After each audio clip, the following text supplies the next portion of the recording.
Kehormatan bagi saya pada siang hari ini berdiri di depan Bapak Ibu, ya, karena saya tahu ya hamba Tuhan adalah orang-orang pilihan Tuhan. Ya, dan saya bersyukur saudara ya, kalau kita mendapat kepercayaan untuk melayani Tuhan, itu adalah panggilan tertinggi dalam kehidupan kita. Berbicara tentang hari Tuhan melawat saudara, saya bersyukur tahun 95 saya mengalami lawatan Tuhan pertama kali dalam hidup saya. Saudara mungkin sudah mendengar ya, saya dulu bukan orang Kristen ya, tapi saya haji, saya dari seberang. Tetapi ya firman Tuhan berkata bukan kita yang memilih dia, tapi dia memilih kita. Saya bersyukur tahun 95 Tuhan melawat saya secara pribadi. Waktu itu saya mau bunuh diri, saya mau mengakhiri hidup saya karena saya pikir hidup saya sudah hancur.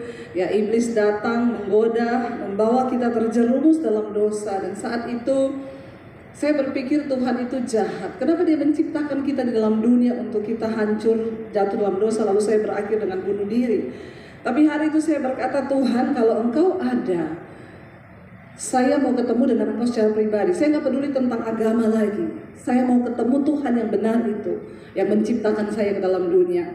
Malam itu saya dilawat Tuhan, singkat cerita, dan saya mengalami Tuhan 1 jam, saya menangis sambil menyebut dan memanggil nama Yesus. Itu awal pertama saya dilawat oleh Tuhan.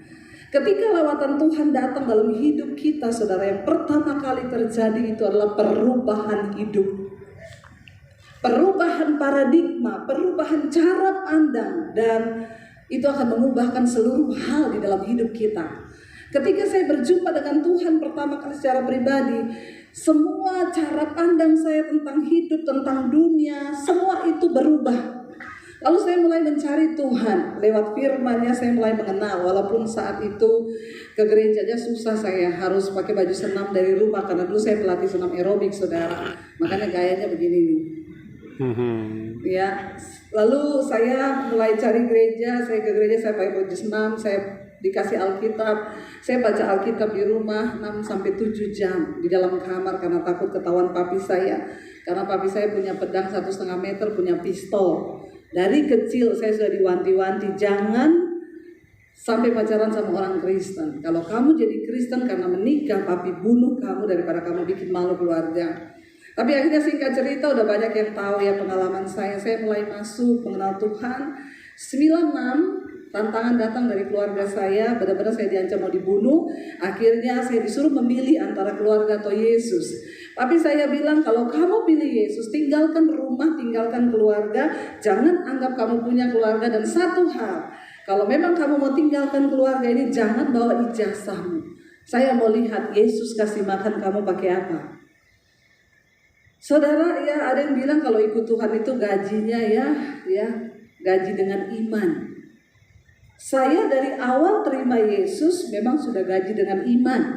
Karena saya keluar dari rumah tidak bawa ijazah. Lalu saya keluar, saya tinggalkan kota Poso, saya ke kota Palu, ya 7 jam perjalanan, saya menjalani banyak hal di kota Palu. Saya dibentuk Tuhan, diproses, dihancurkan, diremukkan, saudara. Tapi saya bertahan karena bagi saya ya tidak ada yang bisa pisahkan kita dari kasih Kristus. Ya, mau itu kelaparan, aniaya, ketelanjangan, Yesus itu lebih dari segala-galanya karena dia mengubah hidup saya. Akhirnya saya mulai masuk sekolah Alkitab sudah di Makassar, lalu akhirnya saya mulai pelayanan. Sampailah saya ke kota Solo dan saya ketemu dengan suami saya yang paling ganteng di Solo. Ini laki-laki terganteng yang saya pilih, saudara. Ya, nggak usah tepuk tangan, nanti dia GR. Lalu ya dulu saya pikir saya nggak usah menikah. Saya bilang Tuhan saya tidak mau menikah, saya hanya mau melayani Tuhan. Tapi saya mendengar suara Tuhan jelas waktu itu berkata, kamu terlalu cantik untuk tidak menikah. Masalah buat lo. Lalu saya mulai berdoa, Tuhan tunjukkan jodoh saya. Karena bagi saya pernikahan adalah untuk menggenapi rencana Tuhan dalam hidup saya. Bukan untuk kebahagiaan saya, tetapi untuk menggenapi rencana Tuhan dalam hidup saya. Lalu saya ketemu di Solo, mulai kita masuk dalam pelayanan. Saudara, yang namanya melayani Tuhan, menjadi hambanya Tuhan, itu tidak enak. Siapa yang bilang enak? Tapi untuk itulah kita dipanggil, untuk menderita bagi Kristus. Amin, saudara. Saya mengalami tekanan proses air mata, saudara. Saya ingat waktu saya ada di kota Palu, saya setelah diusir dari rumah, saya tinggal di kos-kosan di kota Palu. Untuk bisa dapat makan, saya cuci baju anak kos, saya nyapu, nyetrika, saya ngepel. Apa yang dulu saya nikmati di rumah keluarga saya, tidak lagi saya nikmati. Tapi Tuhan bilang, saya bilang, Tuhan, kenapa ikut engkau terlalu menderita? Tuhan bilang, aku akan menghancurkan dulu kedaginganmu. Aku akan menghancurkan dulu hidupmu yang lama, keakuanmu, baru engkau layak untuk menjadi hambaku. Saya dihancurkan di proses, saudara. Lalu akhirnya saya mulai masuk dalam pelayanan bersama suami. Tidak berhenti proses Tuhan. Setelah kami menikah 11 tahun yang lalu di kota Solo, saya udah beli rumah, pelayanan lancar semuanya. Tapi benar tadi lagu dikatakan, mengalir bersamamu, bersuka di dalammu. Kita hanya akan mengalami sukacita Tuhan waktu kita berada di dalam pergerakannya Tuhan. Saudara, saya terus berdoa, Tuhan, aku mau berada di tempat di mana Engkau berada di dalam pelayananku. Kenapa? Tuhan kita Tuhan yang bergerak. Dia bukan Tuhan yang stuck dan akan menjadi satu kemalangan bagi kita, terutama hamba Tuhan, ketika kita stuck. Itu tadi yang Pak Victor katakan, lumpuh, saudara. Bukan cuma lumpuh, buta. Sehingga kita tidak lagi bisa melihat pekerjaan besar yang Tuhan sedang sediakan bagi kita. Ketika memasuki tahun 2019, saya dengan suami, saudara, saya berkata, Tuhan, saya berdoa waktu itu, kemana Tuhan membawa arah pelayanan kami? Kemana Tuhan membawa? Waktu kami sudah dari Solo, beli rumah, enak, dibawa Tuhan saya. Satu saat, saya mendapat panggilan Tuhan ke Jakarta. Awalnya, saya tiba-tiba nangis sendiri. Tiap hari nangis. Saya pikir saya tidak ada utang, saya tidak ada masalah, tapi kenapa saya nangis terus? Di motor saya nangis, pelayanan di jalan saya nangis, saya nggak tahu. Lalu akhirnya saya tahu Tuhan mau berbicara sesuatu. Saya ambil doa puasa, saudara. Saya datang ke satu tempat untuk berdoa di sana. Saya bilang, Tuhan, apa yang Kau mau menyatakan bagiku? Disitulah saya dapat Tuhan berkata, aku akan membawa engkau ke satu tempat. Dan engkau akan aku pakai untuk menjadi berkat. Karena hari-hari di gereja aku tidur, hamba-hambaku tidur. Saya kaget, saudara, dapat suara itu 11 tahun yang lalu di Solo. Saya mulai menangis, saya tanya Tuhan, apa yang Tuhan mau lakukan? Bersiap karena aku akan membawa engkau pergi dari kota ini. Saya bilang, Tuhan, anak saya 3, mereka udah sekolah semua. Dan yang lebih lagi menyakitkan, kenapa? Saya mikir mau dibawa pindah ke satu kota mana, di rekening saya nggak ada uang 1 M. Kalau ada uang 1 M, saya langsung bilang, oke Tuhan, kemana Kau suruh? Saya angkut anak-anak saya, gampang. Tapi nggak ada uang 1 sen pun mendengar suara Tuhan, saya harus tinggalkan kota itu. Saya bilang gini, saya akan uji suara ini. Kalau Tuhan berbicara, pasti Tuhan juga akan nyatakan kepada suami saya. Karena tidak mungkin Tuhan bicara hanya satu pihak, saudara. Karena yang dari Tuhan itu mendatangkan damai sejahtera. Lalu saya berdoa. Satu saat, saudara, kami lagi duduk-duduk di rumah, suami saya itu bilang gini, Say, kamu rasa gak sih kita ini stuck di dalam pelayanan? Padahal tiap minggu pelayanan, suami saya tiap minggu pelayanan di gereja, saya juga tiap minggu full jadwal, hari-hari biasa pelayanan kantor. Tapi kami merasa di alam roh itu stuck, gak ada sesuatu. Lalu saya kaget waktu suami saya bilang begitu, saya bilang di sini sama dia, terus menurut kamu apa? Kayaknya Tuhan mau bawa kita pergi dari sini. Syok saya, saudara. Saya bilang sama dia, iya, kira-kira kalau Tuhan mau kita pergi, Tuhan mau bawa kita kemana? Dia langsung ngomong, kayaknya ke Batam. Kenapa di Batam? Dulu waktu saya selesai sekolah Alkitab di Bandung, dia bilang saya ditawari pelayanan di Batam. Saya bilang kita ngalir aja kemana Tuhan mau bawa kita. Pokoknya kita minta Tuhan yang tuntun, jangan batasi Tuhan dengan pikiran kita. Akhirnya saya ingat dulu di Jakarta ada pendeta yang bilang sama kita berdua gini, kamu itu sudah saatnya pelayanan di Jakarta. Kayaknya tempat kalian bukan di Solo. Tapi waktu itu saya langsung sangka, oh enggak Pak, kita di Solo. Buktinya apa? Kita sudah beli rumah di Solo. Jadi pelayanan kita di Solo. Lalu dia bilang gini, kalau suatu saat kalian dapat panggilan Tuhan, nanti hubungi saya. Lalu saya bilang sama suami saya, dulu kan kita pernah ditawari pindah Jakarta. Ya udah, coba cari nomor HP-nya pendeta itu. Saya cari di HP saya, nggak ketemu, saudara. Karena ternyata itu ke bawah di HP yang lama, ya. Lalu suami saya bilang, nanti saya minta di gereja lah, ada di gereja disimpan nomornya dia. Saya bilang, gak usah minta, kita jadikan ini tanda. Kalau Tuhan yang bawa kita ke Jakarta, Tuhan yang kirim nomor teleponnya. Menurut manusia susah gak? Susah saudara, bagaimana Tuhan kirim nomor HP? Tapi Tuhan, kita Tuhan yang tidak terbatas. Dia sanggup melakukan segala sesuatu untuk melakukan kehendaknya. Karena bagi saya, kebahagiaan dalam hidup manusia itu hanya ketika kau ada dalam kehendak Tuhan. Bukan ketika kita kaya. Waktu kita berada dalam kehendak Tuhan, itulah kebahagiaan. Akhirnya suami saya bilang, sepakat ya kita minta tanda. Iya, berhari-hari, berminggu-minggu tidak terjadi apa-apa. Saya bilang, berarti bukan dari Tuhan itu suara.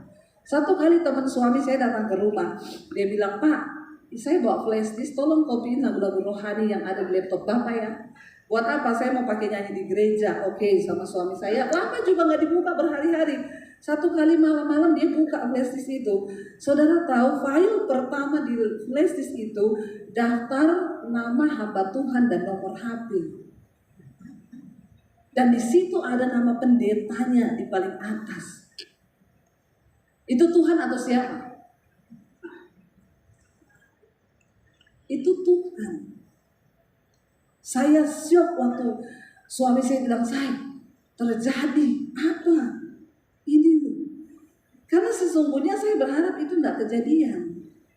Saya lebih suka tinggal di zona nyaman di mana kita sudah menikmati segala sesuatu kan nggak ada pergumulan, saudara. Semuanya berjalan lancar, semuanya aman, tenang, tentram. Kita bisa bayar cicilan rumah, pelayanan juga. Tapi ketika kita mau mengalir bersama dengan lawatan Tuhan, karena saya kan berkata, Tuhan, bawa aku di tempat di mana Engkau berada. Akhirnya kami mulai bergumul, kami berangkat ke Jakarta. Singkat cerita di Jakarta, saya akhirnya hubungi pendeta itu. Dia bilang, oke, kalau kalian siap berangkat. Jadi pengintai, lihat segeri yang penuh susu dan madu itu. Setelah saya sampai di Jakarta seminggu ternyata penuh racun. Bukan susu dan madu, racun. Kenapa saudara? Saya masuk di gereja, saya lihat kehidupan pendoa, suaminya narkoba, anaknya narkoba, suami selingkuh. Itu yang terjadi di dalam gereja. Singersnya pelakor, ada yang homo. Betapa kenajisan ada di dalam gereja itu. Tadi yang Pak Victor bilang, kenapa Tuhan pergi meninggalkan baitnya? Karena sudah jadi sarang penyamun, perselingkuhan terjadi. Jangan sampai kita berpikir kita pendeta tidak akan jatuh dalam dosa seperti itu. Banyak pendeta yang melakukan dosa yang menyakiti hati Tuhan. Bagaimana mungkin kita bisa mengalami lawatan Tuhan kalau hidup kita saja tidak kudus, tidak berkenan di hadapan Tuhan? Mari kita jaga kekudusan, saudara. Cuma ketika kita kudus, Tuhan bisa berbicara. Bagaimana kita bisa mengalami lawatan Tuhan kalau kita saja tidak kudus? Sebab tanpa kekudusan tidak mungkin kita melihat Tuhan. Tidak mungkin kita mendengarkan suaranya. Lalu saya bilang sama suami, untuk secara spirit, saya kayaknya di Jakarta iya. Betapa banyak orang Kristen yang perlu diinjili, yang perlu mendengar berita kebenaran itu. Karena Yesus berkata, bukan setiap orang yang berseru padaku Tuhan, Tuhan yang akan masuk dalam kerajaan surga, tapi mereka yang melakukan kehendak Bapa. Lalu saya mulai bergumul, akhirnya kami di sana, saudara. 1 tahun pertama, berapa bulan akhirnya kami ikut pendeta itu, tapi di tengah jalan kami harus berpisah. Karena memang Tuhan mau begitu. Tuhan bilang, aku panggil kamu ke sini bukan untuk ikut manusia, ikut aku. Berat bagi saya, saudara. 1 tahun pertama kami tidak ada pelayanan sama sekali. Saya berdoa, Tuhan bilang, aku yang melakukan. Kamu diperam dulu, dimurnikan dulu, setahun gak ada pelayanan. Sampai saya ikut audisi singers, saudara. Di mana gereja ada audisi singers. Saya bilang sama suami, ayo kamu kan bisa main piano, jadi pemusik, saya jadi singers. Nggak keterima saking bagusnya. Ya, sampai saya berkata, Tuhan, waktu itu saya kecewa, saudara. Saya bilang, Tuhan, saya sudah mau menurunkan standar, saya di pengkhotbah, saya mau jadi singer cuma untuk melayanimu loh. Tapi malam itu saya buka Alkitab, saya dapat ayat, di dalam satu rumah terdapat banyak perabot. Ada perabot yang mulia, ada perabot yang kurang mulia. Perabot yang mulia digunakan untuk setiap tugas yang mulia, sedangkan perabot yang tidak mulia digunakan untuk tugas yang tidak mulia. Barang siapa menyucikan dirinya dari hal-hal yang jahat, ia dipandang layak oleh tuannya dan diangkat untuk pekerjaan yang mulia. Dan ayat itu berkata, sebab Tuhan tahu siapa milik kepunyaannya. Semua kita di sini ngaku hamba Tuhan. Maaf saudara, Tuhan yang tahu siapa yang benar-benar hamba. Kita bisa membohongi manusia. Namanya hamba Tuhan, dia taat kepada firman. Dia menjaga kekudusan hidupnya. Tapi kalau ada di antara kita yang hari ini masih bermain-main dengan dosa, maaf saudara, Tuhan berkata dia tahu siapa milik kepunyaannya. Gereja harus dimurnikan. Pandemi ini adalah lawatan Tuhan bagi gereja. Katakan amin. Jangan kita pikir lawatan Tuhan tuh terjadi ini, terjadi itu. Wow, kita diberkati. Sorry saudara. Lawatan Tuhan itu adalah pemurnian. Pandemi ini adalah bagian dari lawatan Tuhan. Waktunya gereja bangkit.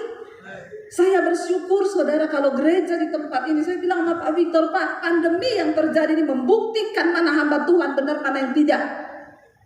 Hamba Tuhan yang benar-benar terus bekerja. Tapi yang hanya memikirkan untung rugi, sekarang sudah nggak bisa melakukan apa-apa, lumpuh saudara.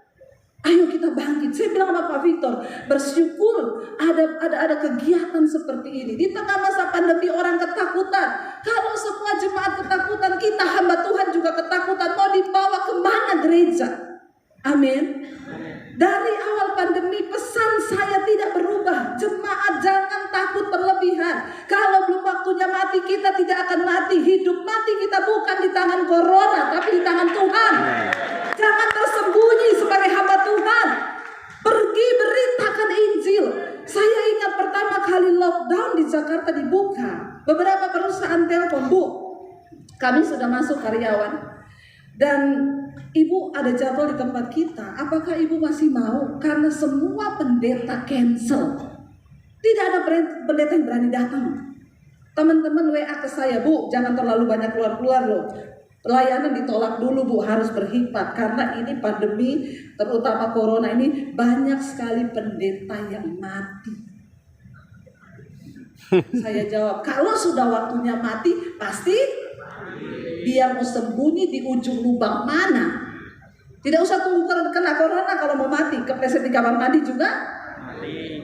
Tapi kalau belum waktunya mati, biar kena corona berapa kali. Saya udah bintang 3 corona saudara. Makanya saya bisa ngomong, belum waktunya mati, tidak mati. Makanya ketika Tuhan beri kesempatan kita hidup, ayo berdampak. Ayo berdampak bagi kerajaan Allah. Ini waktu yang saudara. Ini waktu penuaian jiwa. Ini waktu yang Tuhan tentukan. Jangan kita menjadi lemah.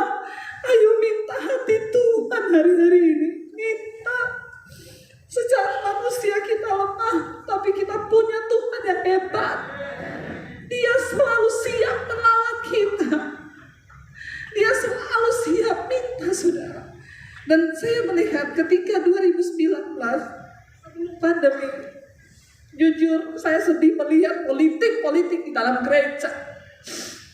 Saya menangis saudara. Berapa banyak gereja besar yang memblacklist pelayanan saya karena khotbah-khotbah yang saya sampaikan menyinggung orang-orang kaya. Tanpa alasan saya bilang sama suami saya, sampai kapan Tuhan akan bergerak melihat gereja yang sudah tidak lagi murni? Suami saya bilang, ada waktunya Tuhan saya. Tuhan tidak bisa dipermainkan. Sampai saya bilang, maaf, bagaimana cara Tuhan menghentikan gereja-gereja besar yang sudah tidak lagi dalam kemurnian? Hamba-hamba Tuhan hanya berpikir uang, dan uang. Suara kebenaran ditutup, saudara. Saya berbicara ini karena ini semua hamba Tuhan. Saudara, sampai saya bilang ke suami saya, bagaimana cara Tuhan menutup gereja? Mereka sudah seperti menara Babel, dengan kekuatan keuangan, gedung-gedung mewah, semua fasilitas yang ada, orang-orang kaya yang ikut memerintah di dalam gereja. Saya bilang sama suami saya, bagaimana cara Tuhan? Suami saya bilang, ada saya, Tuhan ada, Tuhan hidup. Tuhan hidup. Saya cuma menangis. 2020 terjadi pandemi, gereja tutup, gak boleh beribadah. Suami saya bilang, ini cara Tuhan. Ini loh cara Tuhan. Saudara, mari kita introspeksi diri. Di Jakarta banyak mal-mal gereja dijual. Kenapa? Pelayanan yang tidak murni akan dihentikan oleh Tuhan. Sudah waktunya, ayo. Saya sangat bersuka cita ketika mendengar saya diberi kesempatan untuk berbicara tentang hamba Tuhan. Saudara, kita adalah orang-orang yang ada di garis terdepan. Kita yang harus membawa lawatan Tuhan bagi umat Tuhan. Bagaimana umat akan bangkit kalau kita sendiri dalam keadaan terpuruk? Bagaimana dunia akan benar kalau kita sendiri gereja Tuhan sudah tidak benar? Kita punya Tuhan yang hidup, jangan main-main. Tuhan tidak bisa dipermainkan. Saya melihat waktu lawatan Tuhan itu, gereja-gereja yang hanya mengandalkan uang dengan puluhan miliar, buka di tempat yang ramai, sudah ada gereja dibuka lagi cuma demi ini, saudara. Ya, tidak ada beban untuk jiwa-jiwa. Terlihat ketika masa pandemi, saya melihat bagaimana Tuhan berperkara. Dari 2019, saya menangis, saudara. Jadwal saya banyak di cancel. Saya berdoa, Tuhan, kemana Engkau mau bawa pelayanan saya? Sampai saya bilang sama suami, kita jadi pengusaha saja.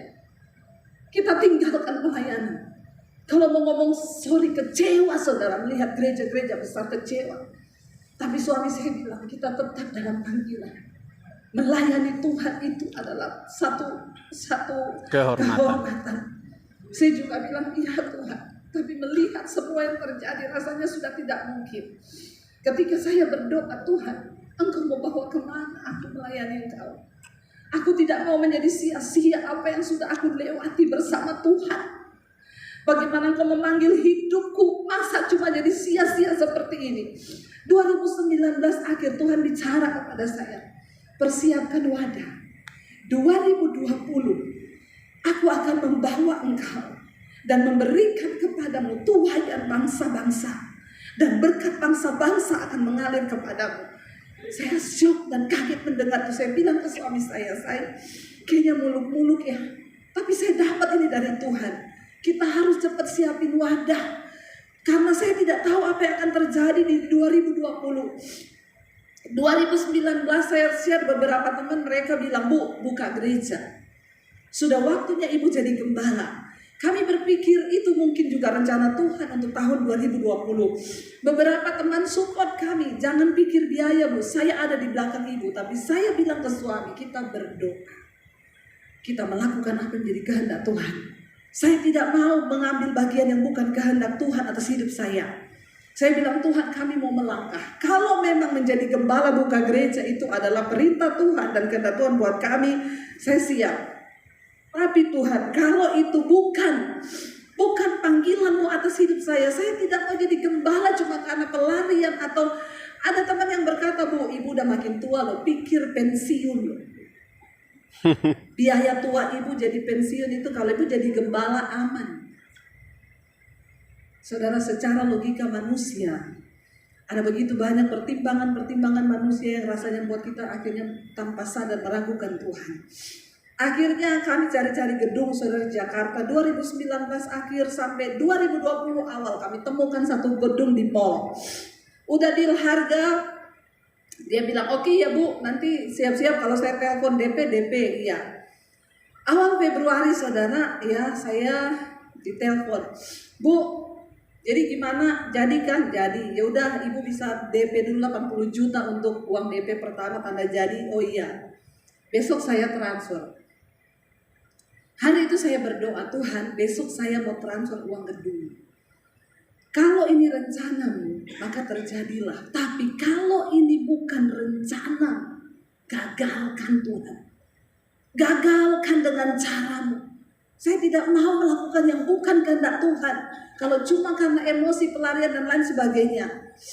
Saya udah mau transfer saudara, terlintas satu kalimat di benak saya.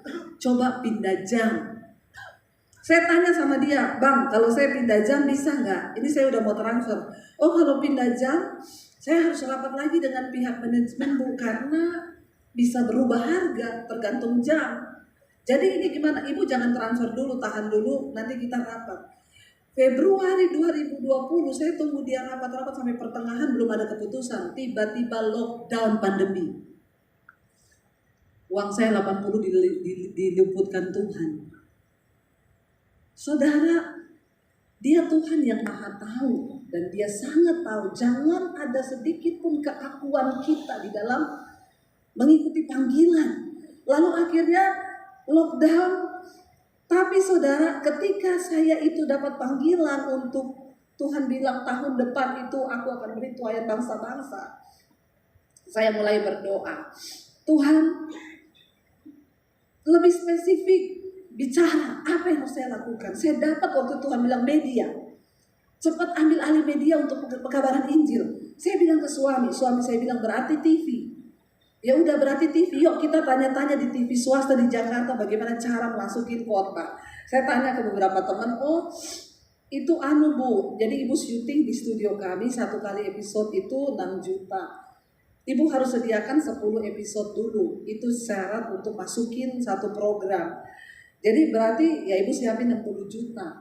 Terus itu udah pasti diterima, belum pasti, nanti kita seleksi dulu bisa masuk apa enggak. Berarti saya sudah keluar 60 juta tapi belum pasti, iya. Ya udah berarti enggak jadi." Lalu lama bergumul akhirnya ya ketika saya pelayanan di Bali, saya dapat itu orang bikin syuting, lalu saya tanya, dia bilang untuk YouTube. Saya bilang sama suami saya, kayaknya kita di YouTube. Lalu akhirnya kita mulai jalan, saya bikin studio 2019 saudara akhirnya pas Februari itu jadi studio saya cuma kecil, ya itu di atas kamar saya 3x3. Lalu ketika lockdown itu studio benar-benar sudah jadi. Kita mulai syuting dengan peralatan apa adanya, tapi saya udah syuting dari 2019 pakai HP, khotbah-khotbah mulai naik saudara. Ya saya melihat bagaimana tuayan jiwa-jiwa itu berdatangan. Ya ketika saya khotbah tentang akibat dosa tersembunyi, sampai hari ini yang nonton sudah jutaan saudara. Dan itu orang konseling, mulai dari jemaat sampai pengerja, sampai istri pendeta. Itu konseling sama saya. Dan saya melihat ternyata di sini orang Kristen gereja Tuhan masih banyak yang menyimpan dosa-dosa tersembunyi. Dari situ saya melihat ini penuaian. Lalu orang-orang mulai datang konseling, bukan cuma orang Kristen. Orang-orang yang tidak percaya Yesus datang saudara. Mereka buka hati dan ketika pandemi terjadi, gereja lockdown, saya melihat di situ saudara. Bagaimana tuayan itu saudara, apalagi ketika ada mesbah doa. Saudara yang tahu ya, sekarang saudara mesbah doa sekali tayang yang nonton 70.000. Mesbah doa syukur pagi jam 5 pagi 75.000. Setiap hari 2 kali saya live streaming jam 8 malam sama jam 5 pagi. Kita butuh gedung gereja segede apa menampung 70.000 orang Pak Vito. Dan saya melihat di situ bahwa Tuhan itu tidak pernah berdusta. Tuayan bangsa-bangsa, di masa pandemi saya diundang ke Amerika pelayanan saudara. Saya khotbah di New York, Philadelphia, saya khotbah di Colorado, bahkan bulan Februari ini harusnya mereka masih menunggu jadwal saya sampai April. 100 gereja menunggu saya di LA. Tapi saya bilang tunggu, ini masa belum cukup ya masih karantina dan lain sebagainya, saya belum bisa memutuskan. Mereka bilang, "Bu, kami 100 gereja di Los Angeles, kami rindu ibu datang untuk membawa lawatan Tuhan." Siapa saya? Dan saya melihat apa yang Tuhan nyatakan itu di 2019. Tuayan bangsa-bangsa. Dan bukan cuma tuayan bangsa-bangsa, berkat bangsa-bangsa. Awal pandemi kami sudah berpikir jual rumah di Jakarta untuk pulang ke Solo. Tidak tahu mau hidup bagaimana. Anak saya mau kuliah 70 juta, saya bilang gak usah kuliah deh. Untuk hidup saja ke depan kita gak tahu harus bagaimana. Kita gak tahu sampai kapan, saya tidak punya tabungan saudara. Kita hidup dengan iman dari hari ke hari. Ya, tiba-tiba ketika pandemi datang saya bilang sama suami, satu hal yang harus kita syukuri, ada rumah yang masih bisa kita jual. Kita jual rumah, kita pulang ke Solo. Tapi ternyata Tuhan membalikkan keadaan. Apa yang tidak pernah kita pikirkan Tuhan sediakan. Saya nggak jadi jual rumah, saya beli rumah lagi, saya bangun studio di Jakarta. Bulan Maret di studio saya jadi. Bukan cuma Atta Halilintar yang bangun studio, Debbie Basir juga bangun studio. Dan yang lebih menggembirakan di masa pandemi ini, kami bisa bangun 15 gereja di pedesaan. Yang itu dari berbagai denominasi. Saya boleh memberkati hamba-hamba Tuhan, makanya saya melihat ini, saya sukacita saudara melihat apa yang Tuhan buat. Hari-hari ini Tuhan mau kita hidup berdampak. Lawatan Tuhan setiap saat datang. Saya pengen kita belajar saudara, mari kita buka bersama. Pak, saya waktunya sampai jam berapa Pak? Tadi meleset terus loh. Sampai selesai. Ini tadi baru pembukaan soalnya. Sampai selesai. Saudara sudah lapar? Mau ngopi atau kita sambung sedikit? Sambung sedikit ya, hamba Tuhan tuh lebih dari prajurit loh ya. Kita belajar dari Raja Asa, mari kita buka 2 Tawarik pasal yang ke-15 saudara. Siapa Raja Asa? Raja yang membuat pembaharuan di Yehuda. Kita baca 2 Tawarik 15, pembaharuan oleh Asa. Ya, kita baca saudara secara bergantian. Saudara baca ayat, saya baca ayat 1, saudara 2 ya, lumayan panjang firman Tuhan. Asaria bin Oded dihinggapi roh Allah. 2.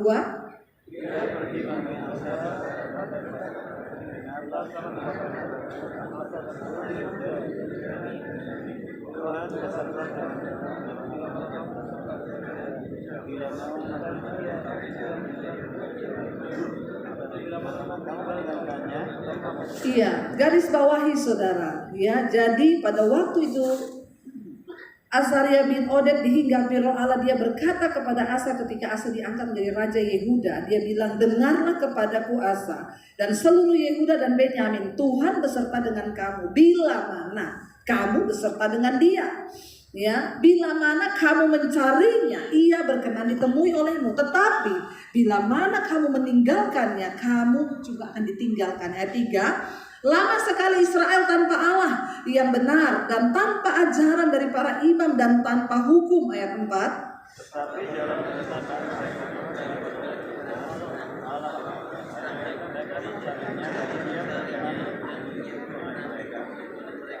Pada zaman itu tidak dapat orang pergi dan pulang dengan selamat karena terdapat kekacauan yang besar di antara segenap penduduk bumi daerah-daerah. 6.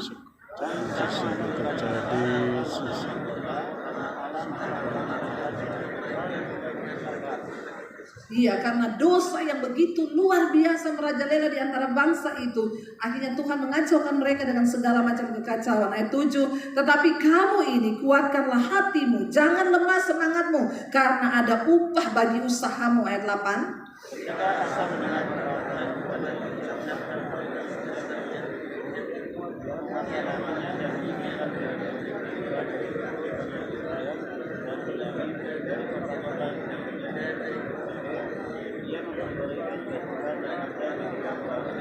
Iya.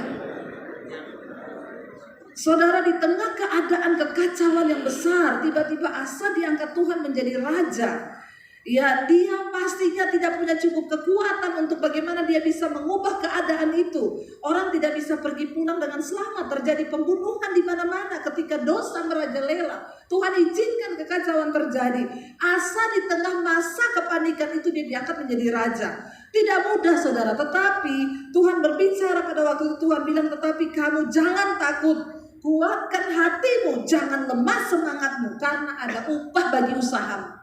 Secara manusia mungkin kita melihat jalan buntu, tidak mungkin lagi kita memperbarui sesuatu. Tetapi Asa percaya dengan firman Tuhan, dan dikatakan di sana apa yang dilakukan oleh Asa pertama kali, dia menyingkirkan dewa-dewa kejijikan dari seluruh tanah Yehuda dan Benyamin, dan dari kota-kota yang direbutnya di pegunungan Efraim, ia membaharui mezbah Tuhan yang ada di depan balai bait suci Allah itu. Saudara, ya, bagaimana pertama kali kita bisa melakukan dan melihat mujizat Tuhan terjadi, lawatan Tuhan terjadi? Tidak ada cara lain. Pertama, singkirkan dosa.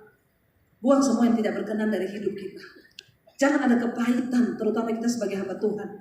Jangan ada kekecewaan. Jangan ada amarah, apalagi kenajisan, percabulan, perselingkuhan.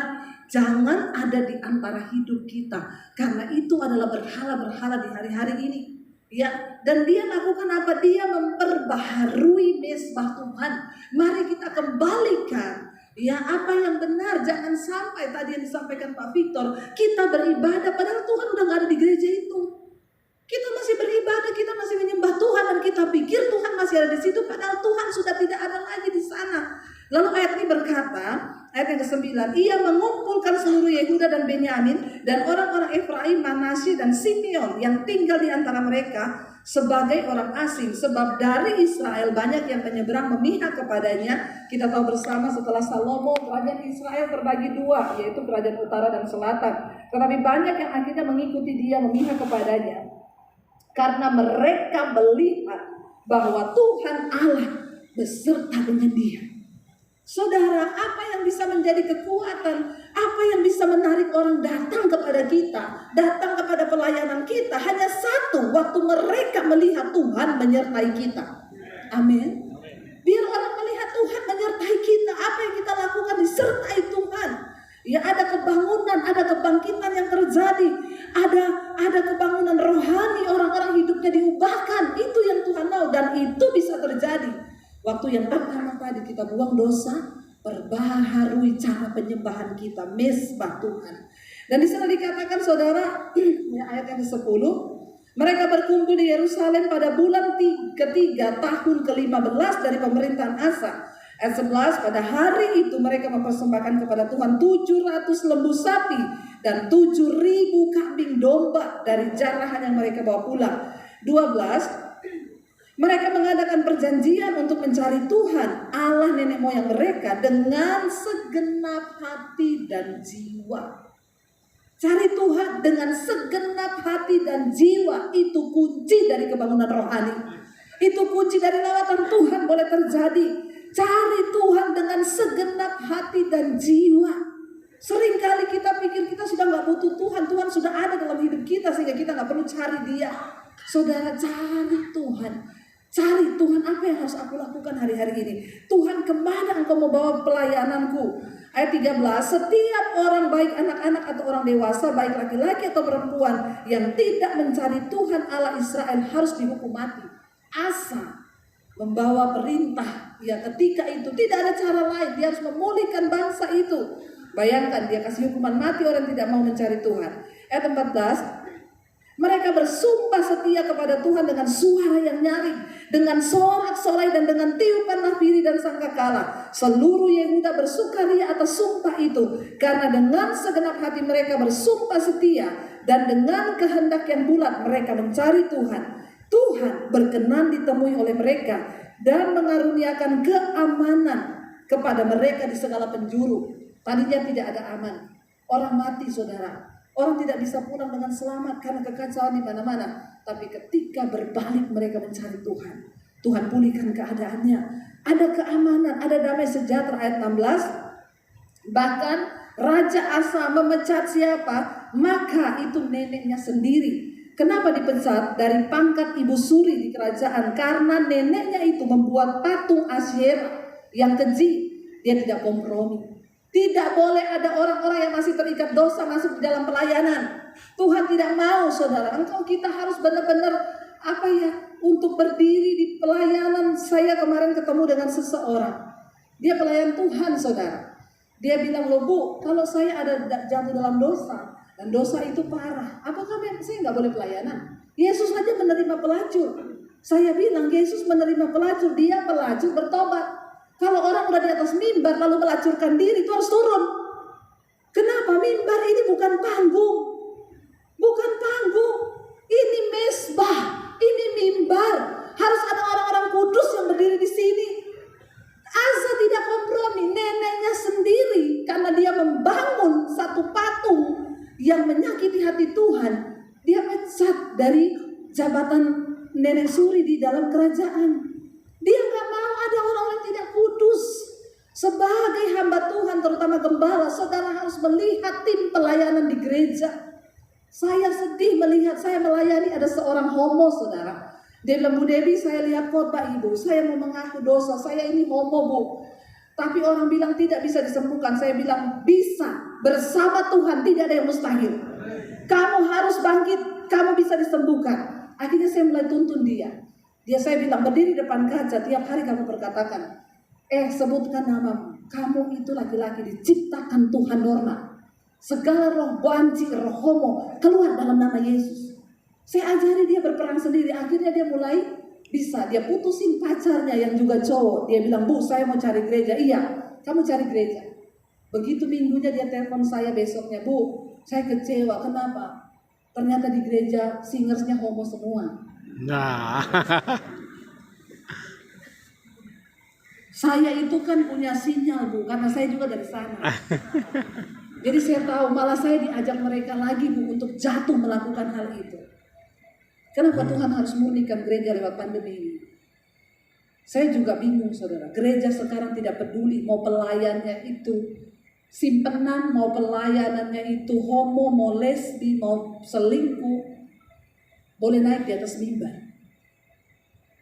Kita mengasihi orang berdosa, tetapi mimbar ini tanda kita menghormati Tuhan. Ini bukan panggung, ini bukan panggung. Ya, ini bukan panggung. Dia bilang, tapi kan saya mau dapat uangnya dari pelayanan. Lebih bahaya lagi kamu akan dihukum Tuhan.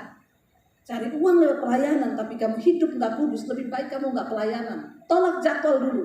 Jangan naik di atas mimbar. Jangan dulu nih imam kalau naik nggak kudus terbakar langsung mati, saudara. Kita bersyukur sekarang orang habis bersinah naik di mimbar, nggak ada yang tahu, tapi Tuhan itu maha tahu. Kita nggak bisa sembunyi. Makanya hari ini saya mau bilang, bapak-bapak gembala, jaga hidupmu kudus. Ibu-ibu gembala, jaga hidupmu kudus. Jangan buka celah. Kalau ada yang mau konseling, berdua suami istri, amin. Karena serba salah juga sekarang. Saya bilang sama suami saya, kalau ada cowok mau konseling, saya kasih kamu ya. Dia bilang, aduh takut deh. Karena sekarang banyak cowok yang cucok. Ya udah, jadi kalau gitu kita berdua jangan membuka celah. Ya, Bapak Gembala konseling sama janda. Tadinya mau niatnya konseling jadi konsleting. Konslet. Jangan coba-coba. Pendeta juga manusia. Punya rasa, punya hati. Jangan samakan dengan Belati. Jangan main-main. Bener, ini tawaran dosa di akhir zaman. Menggiurkan. Ya, harus saudara, harus ya. Perhatikan ya, kalau ada singers yang naik itu pakai baju rok mini apa segala macam, langsung panggil. Nggak boleh main-main. Yang kira-kira ada roh-roh yang begitu, ya jangan Bapak Gembala bilang banyakin jadwalnya ya. Ada yang begitu. Ya, yang itu banyakin jadwalnya, soalnya cantik. Di Jakarta, ya beberapa gereja punya kriteria untuk cari singers, tingginya segini, lingkar pinggangnya ada ukurannya. Ada saudara, ya muka pun ada ukurannya. Bagaimana Tuhan lagi mau ada di situ? Ya ngeri. Jadi kalau mulai gendut suruh gym dulu, nge-gym harus turun sampai lingkar pinggangnya segitu, baru boleh melayani. Bersinan enggak apa-apa, yang penting langsing. Jadi pelakor nggak apa-apa, yang penting langsing. Coba saudara, bagaimana ini tidak menyakiti hati Tuhan. Azza tidak kompromi.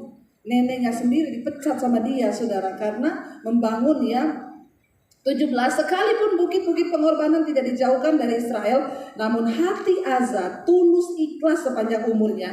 Ayat 18, ia membawa persembahan-persembahan kudus ayahnya dan persembahan-persembahan kudusnya sendiri ke rumah Allah, yakni emas dan perak serta barang-barang lain. Ayat 19 dikatakan, tidak ada perang sampai pada tahun ke-35 pemerintahan Azza. Kita tahu hari ini Rusia dan Ukraina sedang ada peperangan. Orang berkata Ukraina itu banyak 95% orang Kristen. Tapi Kristen yang seperti apa? Ini adalah waktu lawatan Tuhan bagi mereka. Kita topang di dalam doa supaya orang berbalik mencari Tuhan. Di tengah kesulitan tidak ada jalan keluar selain cari Tuhan. Tuhan berjanji kepada Asa, kalau engkau sungguh-sungguh mencari Tuhan, tidak ada perang. Negaramu tidak ada perang. Kita berdoa terus bagi Indonesia. Gereja harus menjadi tombak di depan untuk bangsa ini. Bagaimana kita berdoa bagi bangsa ini, kita menghargai Tuhan. Demikianlah saudara, Tuhan akan menjaga bangsa kita. Asa yang luar biasa ternyata akhirnya jatuh. Kita lihat 2 Tawarik 16 pasal berikutnya. Ya, saya cuma akan singkat saja karena saya tahu Bapak Ibu semua sudah mulai ngantuk karena habis ini ada kopi. 2 Tawarik 16, perjanjian Asa dengan Aram. Kita baca bergantian. Ayat 1. Pada tahun ke-36 pemerintahan Asa, majulah Baesa, raja Israel, hendak berperang melawan Yehuda. Ia memperkuat Rama dengan maksud mencegah lalu lintas ke Asa, raja Yehuda. 2.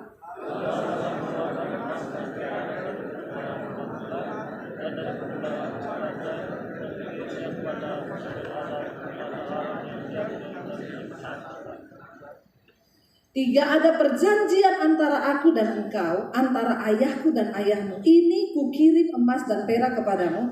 Marilah batalkan perjanjianmu dengan Baesa raja Israel, supaya ia undur daripadaku. Ayat 4.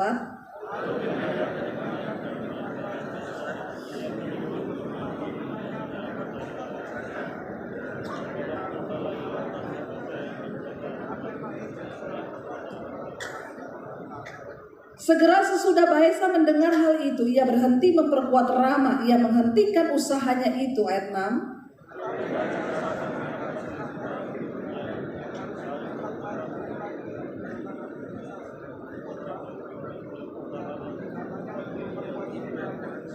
Ayat 7, pada waktu itu datanglah Hanani, pelihat itu kepada Asa, raja Yehuda, katanya kepadanya, karena engkau bersandar kepada raja Aram dan tidak bersandar kepada Tuhan Allahmu, oleh karena itu terluputlah tentara raja Aram dari tanganmu. Ayat 8.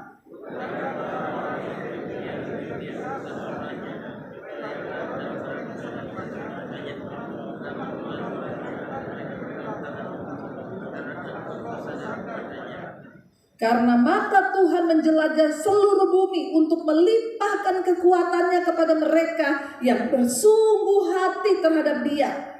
Dalam hal ini engkau telah berlaku bodoh, sebab itu mulai sekarang ini engkau akan mengalami peperangan. Ayat 10.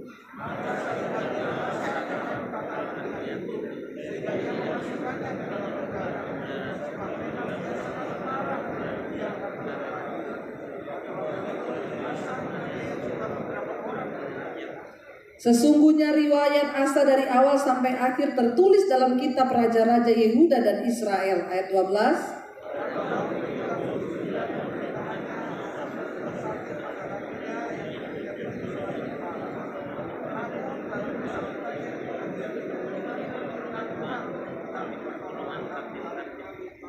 Kemudian Asa mendapat perhentian bersama nenek moyangnya. Ia mati pada tahun ke-41 pemerintahannya dan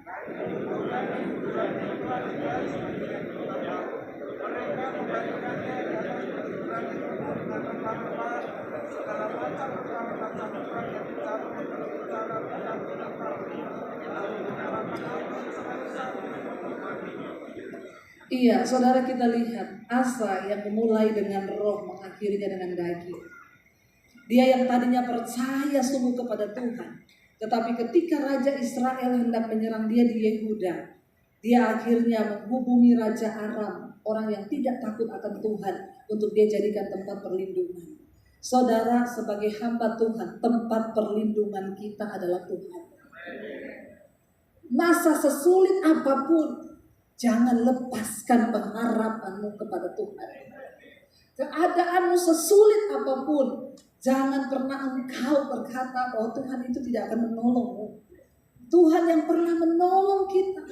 Ketika masa pandemi di awal, saya bilang kepada Tuhan, Tuhan, aku pernah mengalami pertolongan-Mu di masa yang lalu. Aku juga percaya Engkau Tuhan yang tetap menyertaiku. Saudara, jangan pernah beralih pengharapanmu daripada Tuhan. Tetap taruh dalam keadaan sesulit apapun. Saya mau bilang, Tuhan itu hidup. Amen. Dan Tuhan itu ada. Amen. Dan Dia tahu menyelamatkan orang-orang yang sungguh-sungguh mencari Dia. Kita lihat di sana tadi firman Tuhan berkata di sana, ya, karena Asa bersandar pada kekuatannya sendiri, saudara, sehingga Tuhan meninggalkan dia. Dikatakan di sana, karena mata Tuhan ayat 9 menjelajah seluruh bumi untuk melimpahkan kekuatannya kepada mereka yang bersungguh hati terhadap Dia. Saudara, hari ini mata Tuhan sedang menjelajah di tempat ini. Dia ingin orang, ada hamba-hambanya di sini yang bersungguh hati mencari Dia. Dia akan limpahkan kekuatannya. Dia akan limpahkan kemuliaannya. Waktu kita sungguh-sungguh mencari Dia, waktu kita sungguh-sungguh berserah kepada Dia. Saya tahu melayani Tuhan itu tidak mudah. Seringkali bahkan saya pernah tergoda untuk meninggalkan pelayanan karena melihat di depan rasanya tidak ada dukungan dari siapapun. Bahkan yang ada orang berusaha untuk menghalangi langkah-langkah kita. Tapi orang yang sungguh-sungguh mencari Tuhan, hari-hari ini mata Tuhan sedang menjelajah, mencari orang yang menunggu lawatannya. Mata Tuhan sedang menjelajah, mencari hamba-hamba yang sungguh-sungguh mengharapkan Dia. Mari kita bangkit berdiri bersama saudara. Kaulah Tuhan yang berjanji, tak sekalipun Kau ingkari. Amin. Kesetiaanmu sungguh terbukti di sepanjang hidupku. Untuk selamanya ku kan setia melayani, mengasihimu. Tiada Tuhan sepertimu, Yesus. Kau Allahku yang Mari angkat tanganmu saudara, katakan dengan iman, yes. yang berjanji Percaya Tuhan, yang akan tinggalkan Kau ingkari atas hamba-hamba Tuhan. kesetiaan Kau setia sungguh pada di sepanjang hidupku. Selamanya bukan setia mengasihimu, melayanimu. Tiada Tuhan sepertimu, Yesus.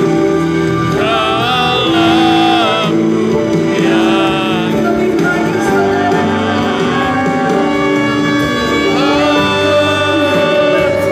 yang berjanji, tak sekalipun Kau ingkari kesetiaan sungguh terbukti di sepanjang hidupku. Selamanya Kami mau setia kan setia melayani, mengasihimu. Tiada Tuhan sepertimu, Yesus. Kau Allahku yang setia. Mungkin hari-hari ini aku berkata, Tuhan, rasanya seperti kami ditinggalkan. Tapi hari ini kami tahu mata Tuhan menjelajah ke seluruh bumi,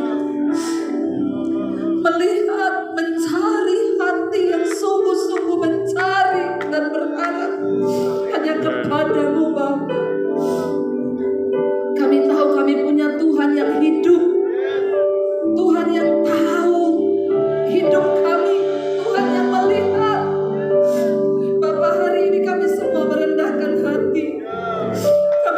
berkenan